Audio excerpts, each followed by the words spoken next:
Alexander Sikandar हा जगजेता होण्याचं स्वप्न घेऊन भारतात आला। तो जगजेता झाला असता, पण त्याला माहीत नव्हते की भारत हा वीरांची भूमी आहे। या भारतभूमीला स्वतःचं रक्षण करायला वीराची कधी कमीच पडली नाही। अशाच एका महायोद्ध्याने सिकंदराचा जगजेता होण्याचं स्वप्न धुळीस मिळविले। त्या वीराचे नाव होते राजा पोरस। तर आज आपण सिकंदर आणि राजा पोरस यांच्यामध्ये झालेल्या भीषण युद्धाची कहाणी पाहणार आहोत। तर नमस्कार मित्रांनो, जय सनातन। मी प्रदीप तुमचं स्वागत करतो हिंदवी स्वराज्यमध्ये, जिथे आपण चर्चा करतो सत्य सनातन धर्माची आणि आपल्या हिंदुत्व इतिहासाची।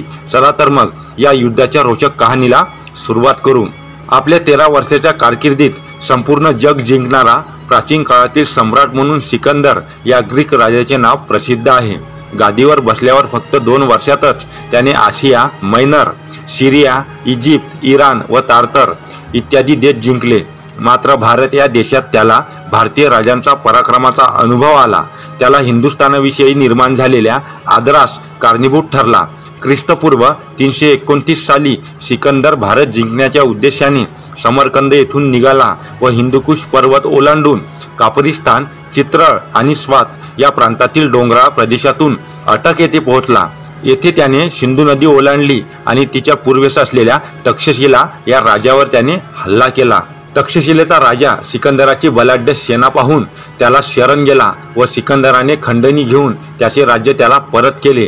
झेलम या नदीच्या पूर्वेस त्या काळी पोरस हा राजा राज्य करीत होता।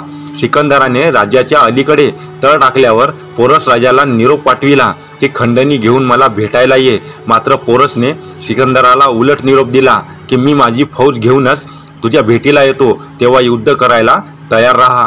पोरसकडून हे उत्तर मिळाल्यावर संतप्त झालेला सिकंदर पोरस याच्या राज्यावर चालून गेला।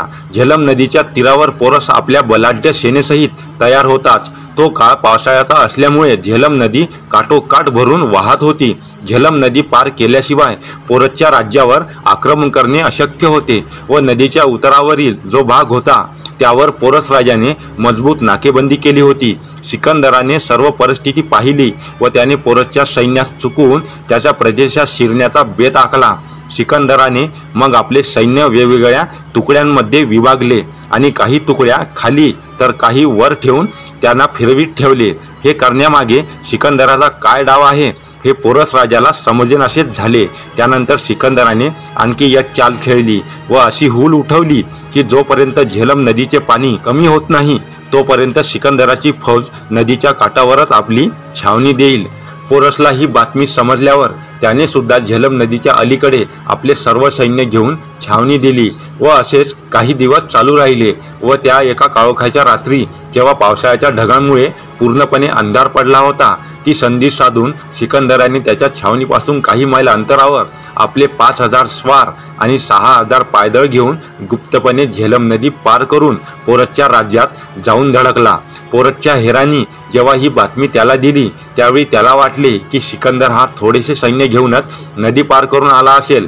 त्यामुळे त्याने त्याच्या मुलाला काही सैन्य देऊन सिकंदरावर आक्रमण करायला पाठवले। मात्र पोरसचा मुलगा आपल्या सैन्यांसहित सिकंदराच्या सैन्याच्या समोर आल्यावर झालेल्या युद्धात सिकंदराने पोरसच्या मुलाला ठार मारले व त्याच्या सैन्याचा सुद्धा पराभव केला।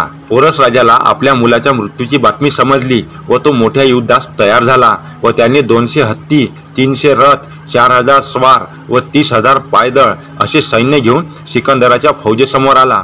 पोरसने समोर हत्ती दल व हत्ती दलाच्या मागे रथ व पायदळ आणि दोन्ही बाजूस घोडदळ अशी रचना केली होती। सिकंदराकडे मोठे घोडदळ होते व ते घोडे युद्धासाठी तयार केले असल्याने ते हत्ती दळामध्ये शिरले व त्यामुळे हत्ती थोडे बिथरू लागले। त्यामुळे पोरसने हत्ती दलाच्या पुढे आपले पायदळ उभे केले आणि घोडेस्वारांच्या 2 तुकड्या केल्या आणि एक तुकडी आपल्या सोबत घेतली आणि सिकंदराच्या डाव्या बाजूस असलेल्या घोडदळावर हल्ला केला आणि घोडेस्वारांच्या दुसऱ्या तुकडीने सिकंदराच्या सैन्याच्या उजव्या व मागील बाजूवर तुटून पडायला सांगितले। या युद्धनीतीने पोरसला सुरुवातीस चांगले यश मिळाले। मात्र कालांतराने सिकंदराची सर्व फौज एक झाली व पोरसच्या सर्व सैन्याला चारही बाजूने घेरले आणि गोंधळ उडवून दिला। गोंधळ उडतानाच सिकंदराच्या सैन्याने पोरसच्या हत्ती दलावर बाणाचा वर्षाव सुरू केला व सर्व हत्ती त्यामुळे बिथरले आणि मागे फिरले। मात्र शत्रूने चारही बाजूने घेरले असल्याने व चारही बाजूने बाणांचा वर्षाव होत असल्याने हत्ती मागच्या बाजूला पळून ते पोरसच्या सैन्याला तुडवू लागले। हत्ती अंगावर आलेले पाहताच पोरसचे सैन्यही नाईलाजास्तव पळू लागले। अशा प्रकारे सिकंदराने आपल्या अक्कल हुशारीने पोरसच्या हत्तींनाच त्याच्या विरोधात वापरून घेतले होते।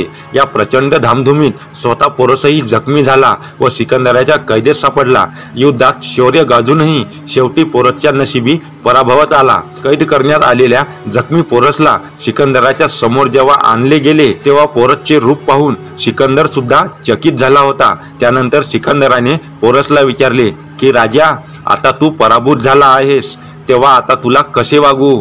हे ऐकून पोरसने बाणेदारपणे उत्तर दिले की एका राजाला शोभेल असेच वागव म्हणजे झाले।